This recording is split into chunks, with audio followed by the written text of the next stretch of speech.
is the plant of the American Lead Pencil Company. And this is the story of how labor and management here dealt squarely with some basic problems that face companies and unions everywhere. The film was made here, and all but two of the people you will see are actual workers or company officials. It was 1937, a year of national labor turmoil. The causes went way back, but the fight actually began here with a pink slip.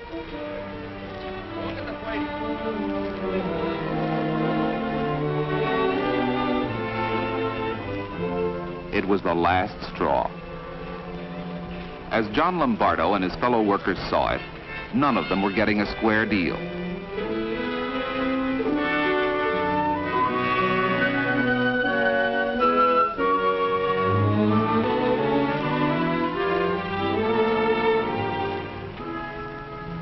They'd already agreed on what they wanted: vacations with pay, sick leave, a chance to advance, higher wages. There was only one answer: organize.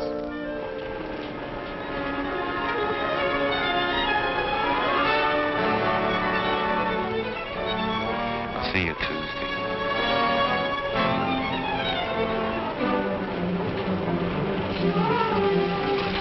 Until Tuesday.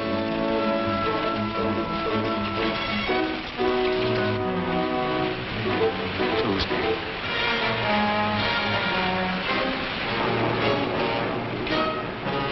See you Tuesday. See you Tuesday.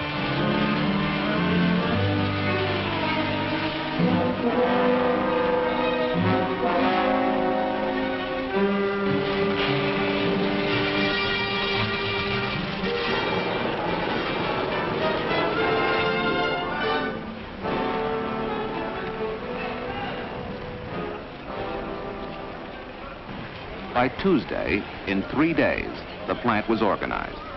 Management was suddenly confronted with a unified labor force.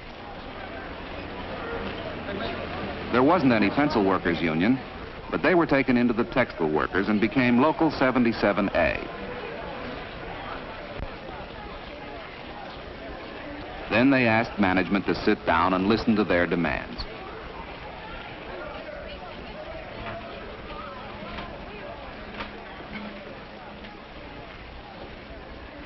Believe me, when we walked into that conference room and saw all those brass hats looking down our throats, we were plenty scared, especially of the plant manager and Mr. Lewison, the labor relations man.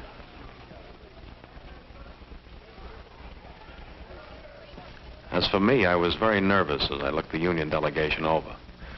There was Irving Zeichen of the shipping department, John Lombardo, who worked in the lead mixing room, and the others. We never had a union in our plant before. We frankly didn't want one now. I'd like to open this meeting by pointing out that the workers can't prosper unless the company prospers. That means we have to work together. Cooperate. Now, whatever your demands are, just remember one thing. You can't pay out more than you take in. Now, what are you asking? This is what we want, a 25% increase in wages. You're kidding. Where's it going to come from? It's impossible. We want a union shop. And dues check off. Collect your own bills. Seniority rights. We've got to do our own hiring and firing. Oh, Johnny, it looks like we'll have to call... Now, wait a minute. Wait a minute. You people have thrown everything at us, including the kitchen sink. We have to have time to think this over. Okay. When you fellas are ready to talk business, call us back.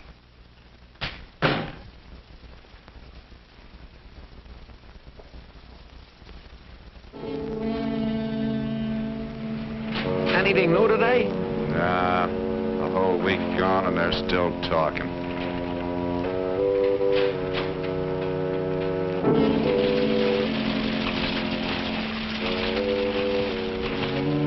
Anything new? No, Mac, nothing yet.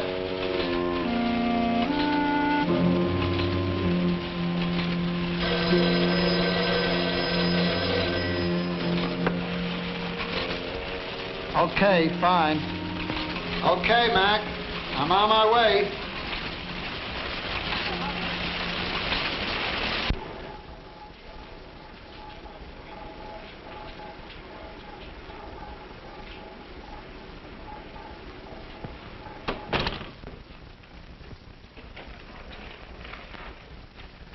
Well, what's your offer? 5% increase in wages. We'll take 15. 5% is all we can give. And not only that, vacations are out. We demand vacations with pay. We insist on a hiring and firing. Nothing doing. We can't hold on. All right, all right. Understand that? Okay. We'll try to work out some compromise.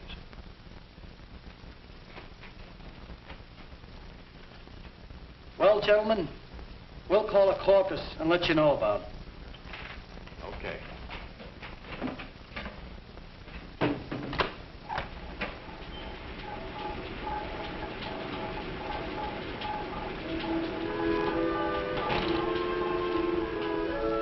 It was a long, hard fight. In the end, both sides compromised. The union got a 9% raise, union shop, check off, vacations with pay, grievance machinery, and seniority. Management got a hiring and firing clause and arbitration machinery. They hoped they would also get a more satisfied, loyal, and productive labor force. Neither side was completely happy. The union thought things should have been improved much more. Management felt they had been pushed around. They were worried about how the grievance machinery would work. And they soon found out. On September 27th,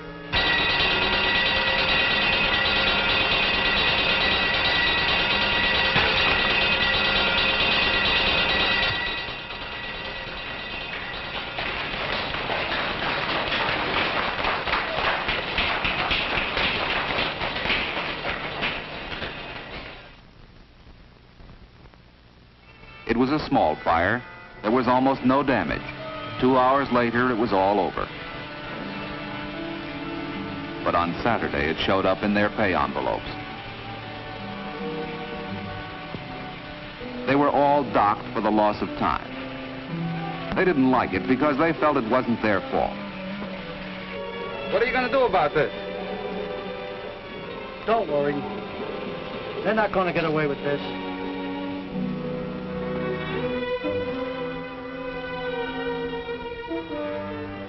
They had a long and bitter argument.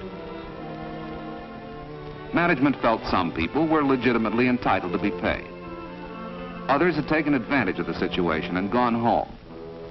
Finally, they arrived at a compromise method of payment. And the pattern was the same throughout the years. The union and management battled and argued over every grievance, and at least 1/3 of the grievances went to arbitration. Then, in 1940, they began to negotiate a new contract. Let's face it, fellas. The last 2 years have been pretty tough for all of us. And here you are again asking for more money. You know as well as I do, we're in no position to pay any wage or rate increase. Who are you kidding, Mr. Lewison? I don't care whether you believe it or not, Lombardo, it's true. Yeah? Where's the proof? We must have sold millions of pencils last year. Why don't you show us some proof? Okay, Lombardo, we'll give you your proof. You bring your union auditor here and we'll let him examine the company's books. All right, Mr. Lewison. We'd love to look at your books.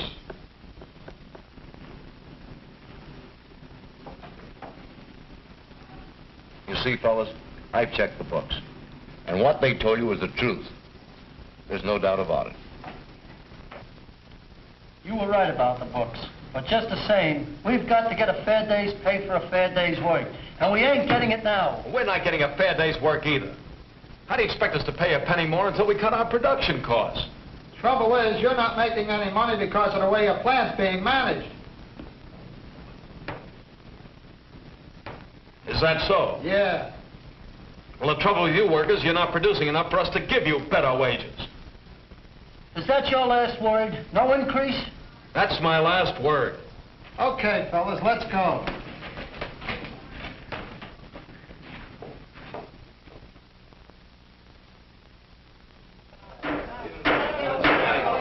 Folks, let's have order. You've all heard the report. Your committee recommends strike. Let's call the question. Okay, all those in favor, raise your hands. All right, put them down. Those opposed?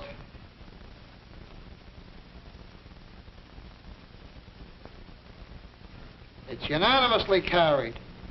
Strike! Let's go!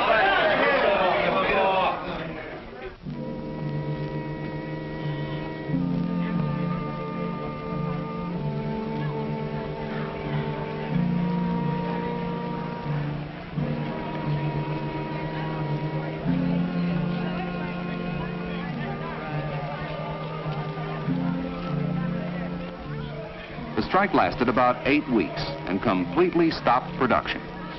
The union committee and management conferred long hours trying to get together.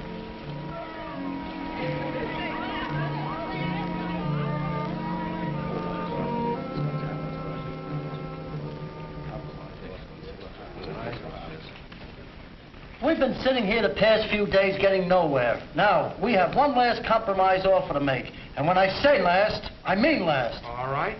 Let's hear it. Well, for Wait a instance, minute, John, let me tell them. Let's face facts. To begin with, you people say you can't give us any more money because you can't cut production costs. That's correct. All right, here's our proposition. We think we know how production costs can be cut. After all, we work in the plant, and we're closer to some of these things than you are. Just what do you mean? I mean, we'll help cut costs and improve production, providing you give us workers a share of the savings. Now, how about it? We'll talk it over. Excuse me.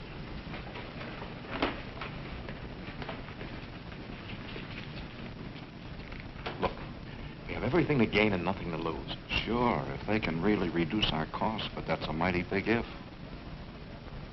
Will you go along with us? I'm in agreement. Okay.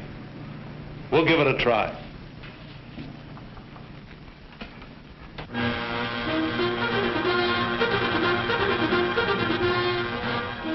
Now, everyone knows on what basis the strike was settled. We all get a share of any of the savings we make. Now, let's all get busy, okay? Meeting adjourned.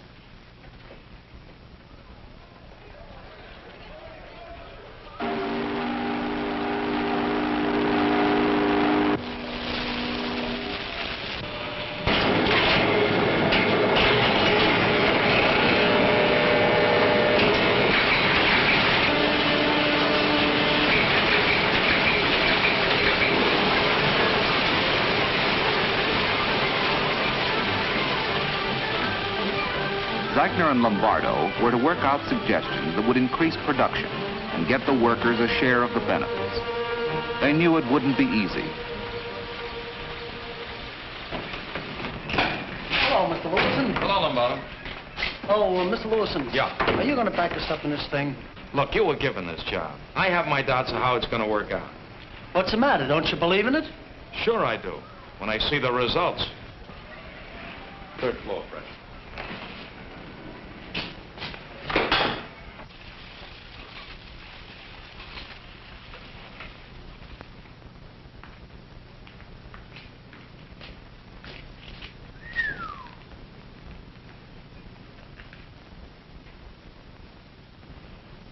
Well, here they are. These are the production, costs, and payroll records. Hey, you expect us to dig through that stuff? But don't let these scare you, Lombardo. It's as easy as pushing your head through a stone wall. Huh.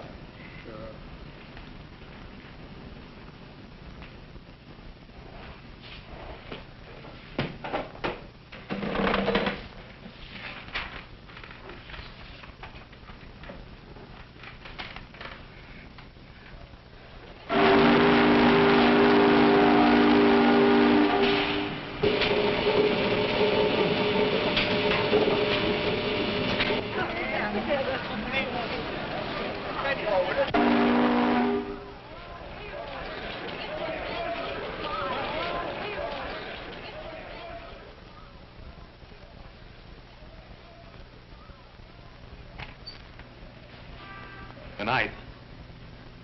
Take it easy. Don't strain yourselves.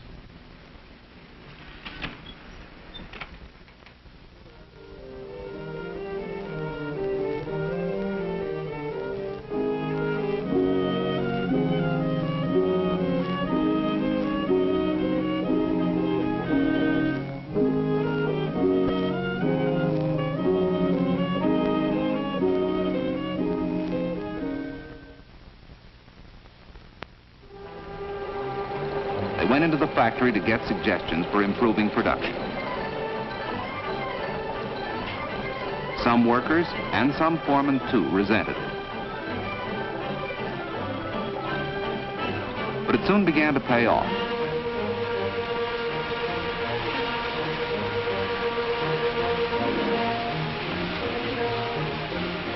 Zeichner found a girl in the packing department passing defective pencils. She said she did it to raise her output. But he pointed out that people wouldn't pay good money for bad pencils. And if they stopped buying, they'd all be out of jobs. She stopped doing it. How are things? Well, I could save hours with an E-switch. That's a good idea.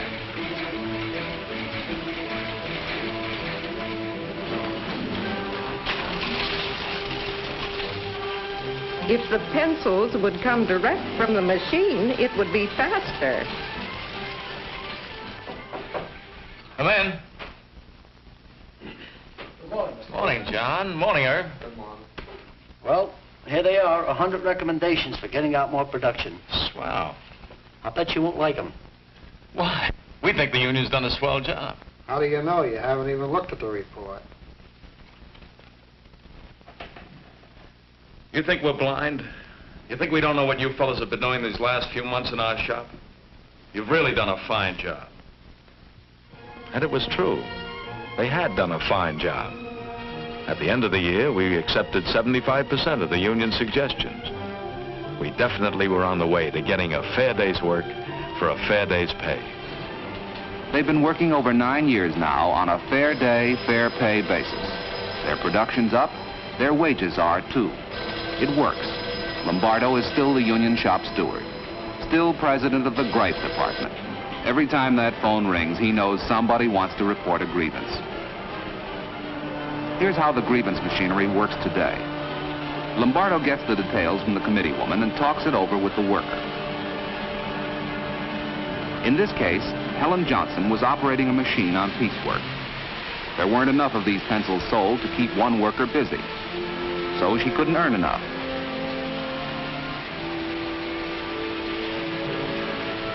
The next step is to talk to the department foreman. In this particular instance, the foreman was unable to do anything. Therefore, according to the contract, this grievance was taken directly to Mr. Lewis. Busy, Dick? Oh, busier than usual. What's the bad news today, John? Well, not much. You know this girl, Helen Johnson, don't Oh, you? yeah, I know Well, all about her case. Sit down. Thanks. Now, let's have a talk. Well, what are you going to do about her, Dick? She's taking a beating in a paycheck, and it ain't her fault. What do you suggest? Well, raise the wages 20 cents an hour? Uh-uh. We couldn't afford to do that with a sideline pencil. You know that, John. Well, what are you prepared to do about it? Let me think. I got an idea. How about if we added one of this type pencil to our school box? We can undoubtedly sell more boxes, and that would raise production enough to put Helen on full time. Swell. Okay. Anything else? No, I guess that's all for today. Okay. Say, John, Yeah. I'm going over to the other plant. How about taking a walk with me? Okay, Dick. I'd like to talk to you about something else. It's about the union in general. Anything the matter? No, nothing. I just wanted to tell you that I never thought it would work, but it does. Good. Now, don't get me wrong, John. There are plenty of things we don't like about the union. For example, that grievance machinery takes a lot of time. It gives us headaches. But we are settling our differences, and production has increased. Sure. And we make suggestions that are good for both of us. That's right. Yes, both sides gain. Management now has no strikes to stop production. The workers have more enthusiasm for their jobs. Hourly production is up 15%. The company gets more productivity. It gets a fair day's work. The workers have more security. They feel they belong, that they are part of a team. They have a fair chance to advance. They get honest consideration of their problems and grievances. they've found it pays to do better work, to suggest improvements. They get more money for more production. They get a fair day's pay.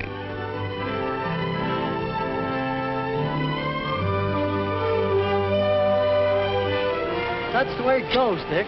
We give a little, we take a little, we compromise and we cooperate. Exactly. There's no doubt about it. We're both profiting by working together.